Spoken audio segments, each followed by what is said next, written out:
দেখা যাচ্ছে? দারাজ থেকে মিস্ত্রি বক্স অর্ডার করছি। আমাকে কি মাল দিছে এই যে আমি আনবক্সিং করলাম।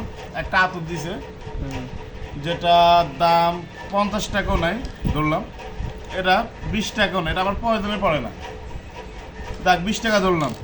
আর এই যে একটা ব্যাগ, ফকিন্নি মার্কা একটা ব্যাগ, এটাতে রাখলে আর টাকা পয়সা চুরি হবে, পড়ে যাবে যে লেডিস ব্যাগ। হ্যাঁ, সেন্টও ভালো না, জিপারটা ভালো না।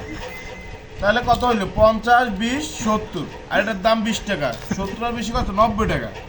একটা ডাটা কেবল দিচ্ছে ফকিন্নি মার্কা, যেটা দিয়ে কোনো চার্জিং বা কিছু কাজ আসবে না, এত নর্মাল একটা কেবল।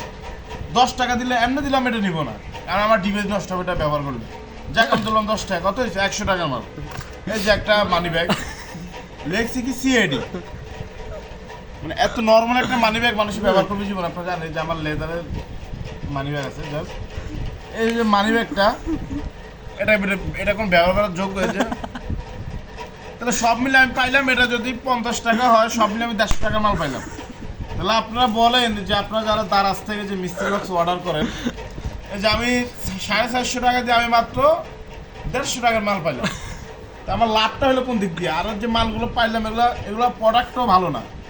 আমি যদি 150 টাকার বেলেট পাইতাম বা ম্যাচ পাইতাম বা লাইটার পাইতাম, তাহলে মানে আমার কাজ আসতো। কিন্তু এগুলো দিয়ে আমার কাজ আসে কি? এগুলো দিয়ে আমার কি কাজ আসবে বলেন? কোনো কাজ আসতেছে না। এখন আপনার অনুভূতিটা, বা রোজার মাসে 2টা টুপি পাইতাম, তো কাজে আসতো।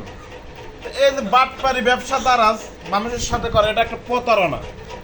এই ব্যবসাটা সম্পূর্ণভাবে প্রতারণা, এটা কোনো ব্যবসার মধ্যেই পড়ে না, এটা একটা প্রতারক।